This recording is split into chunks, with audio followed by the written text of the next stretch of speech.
መንፈስ ቅዱስ አሐዱ አምላክ አሜን። አውሽት ሀገርን ወፃእን እትርከቡ ህዝበ ክርስቲያን ሰላም እግዚአብሔር ምስኩላትኩም ይኹን። በምክንያት ለበዳ ኮሮና ቫይረስ ሕማም ኮቪድ-19 አበቤትኩም ኮንኩም ጸሎትኩምን ስግደትኩምን ተብጽሑ ዘለኹም ምእመናንን ምእመናትን ንስርዓተ ጸሎትን ስግደትን ሰሙነ ሕማማት ዝምልከት ዝርዝር አፈጻጽማ ካብ ብዙሕ ብውሕዱ ብኸም ስዕብ አግባብ ክትፍጽሙ ቅዱስ ቤተ ክርስቲያን ትሕብር። ሓደ አፈጻጽማ ስግደት ኣብ ቤትና ከም ስርዓት ቤተ ክርስቲያን ብምቋም ናብ ምብራቕ ገጽና ንሰግድ። ኣብ ቅድሚና ስእሊ ስቕለት ክርስቶስ ወይ ድማ ስእሊ ናይ ዴና ቅድስት ድንግል ማርያምን ናይ ቅዱሳንን ክንገብር ይግባአና። ክልተ እናሰገድና እንጽልዮ ጸሎት ካብ ሶኒ ክሳብ ዓርቢ ዝግበር ስርዓት ስግደትን ጸሎትን ኣብ ትሕቲ ተዘርዚሩ ከም ዘሎ መዓልታዊ መዝሙረ ዳዊትን ውዳሴ ማርያምን ነብጽሕ። ብድሕሪዚ ለከ ሃይል እናበልና እናሰገድና ብኸም ስዕብ ነብጽሕ። ሓይልን ክብርን ምስጋናን ተኣዛዝነትን ንዘለዓለም ንዓኻ ይኹን። አማኑኤል አምላኽና ሓይልን ክብርን ምስጋናን ተኣዛዝነትን ንዘለዓለም ንዓኻ ይኹን። ኦ ጎይታና ኢየሱስ ክርስቶስ ሓይልን ክብርን ምስጋናን ተኣዛዝነትን ንዘለዓለም ንዓኻ ይኹን። ጎይታይ ንስኻ ሓይለይ ጸግዐይ ረዳኢኻ ብምስጋና ድማ ከም ዝብለካ እናሰገድናን እናተንስኣናን 12 ግዜ ኣቡነ ዘበሰማያት ንብጽሕ።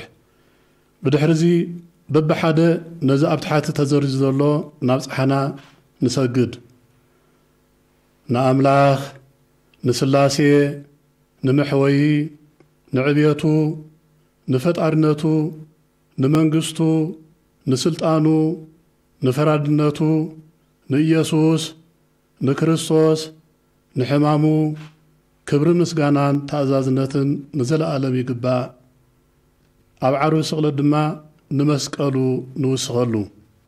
ነዚ ምስ ፈጸምና ኦ ጎይታና ኢየሱስ ክርስቶስ ሓይልን ውዳሴን ምስጋናን ንዘለዓለም ንዓኻ ይግባእ እናበልና 12 ግዜ ንብል።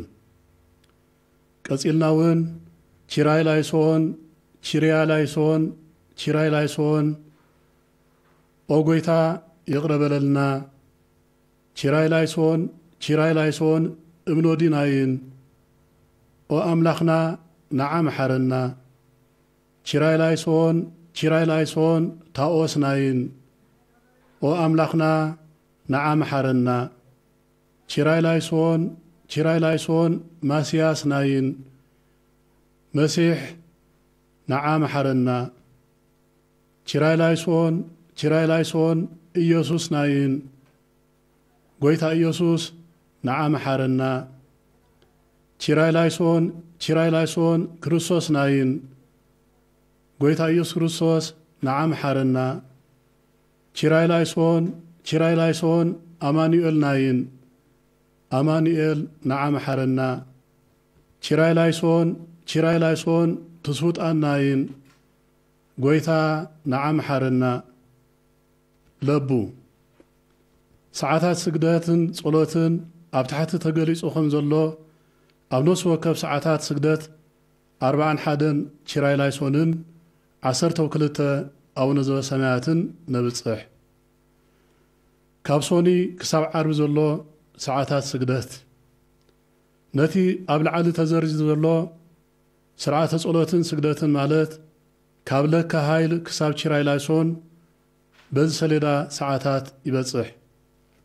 ሓደ ንግሆ ሰዓት 6 ምስ ተሰኣና ቀዳማይ ስግደት ነብጽሕ። 2 ረፍዲ ሰዓት 9 ምስ ኮነ ካልኣይ ስግደት። ፍርቂ መዓልቲ ምስ ኮነ ሳልሳይ ስግደት። ድሕሪ ቀትሪ ሰዓት 3 ራብዓይ ስግደት። ኣጋምሸት ካብ ሰዓት 4 ክሳብ ሰዓት 5 ዘሎ ድማ ሓሙሻይ ስግደት ነብፅሕ ክቡራን ህዝበ ክርስቲያን ኣብዚ ኸነሰውዕሎ ዘለና ድማ ሓደ ሓሙስ ካብ ሰዓት 1 ክሳብ ሰዓት 2 ስርዓተ ህፅበተ እግር ኣብ ቤተ ክርስቲያን ይፍጸም ቀፂሉ እውን መስዋዕተ ቅዳሴ ይዓርግ እዩ 2 ዓርቢ ስቕለት ሰዓት 6 ኣጋምሸት ምስ ኮነ ብ4 መኣዝን በብ100 ብድምሩ 400 እግዚኦታ ኣብ ቤትና ኮይና ነብፅሕ 3 ቀዳም ስዑር ማለት ዲያብሎስ ዝተሰዓረሉ ዕለት ኮይኑ ክሳብ ፍርቂ ለይቲ ጾም እዩ 4 ሰንበት ጎይታ ኢየሱስ ክርስቶስ ተንሰኣሉ ዕለት እዩ ስለዚ ካብ ፍርቂ ለይቲ ምስ ኮነ ክርስቶስ ተንሥአ እሙታን በዓብዪ ኃይሎ ስልጣን አሰሮ ለሰይጣን አግዓዞ ለአዳም ሰላም እምይእዜሰ ኮነ ፍስሐ ወሰላም በማለት በሐጎስ አመስጊና ኣብ ቤትና ኮይና ኣብ ቅድሜና ክንሰግደሎም ዘቐነና ስለ አድህኖ ብምስላም በዚ ድማ ናይ ሰብኣይና መፈጸምታ ይኸውን መዘኻኸሪ ንኣከባብራ በዓላትና ብዝምልከት ሐዋርያ ቅዱስ ጳውሎስ ናብ ሰብሮሜ ኣብ ዝለኣኾ ምዕራፍ 14 ፍቕዲ 17 መንግስቲ ኣምላኽ ብመንፈስ ቅዱስ ጽድቅን ሰላምን ሓጎስን እምበር ብብልዕን መስተን ኣይኮነትን በማለት ስለ ዝገለጸልና ንህልው ኩነታት ኣብ ግምት ብምእታው ንድሕነት ህዝብን ሃገርን ወፂኡ ዘሎ መምርሒ መሰረት ሕሩዝ ዘይሓረድና ከይበልና ብዘለና ብፍቕርን ሓጎስን ከነፋስግ ካብዚ ሓሊፉ ኩሉ ሰብ ዘለዎ ንዘይብሉ ኸማቕል ሓደራ ንብል እግዚአብሔር ኣምላኽና ፈውሶ ምሕረቱ የውርደልና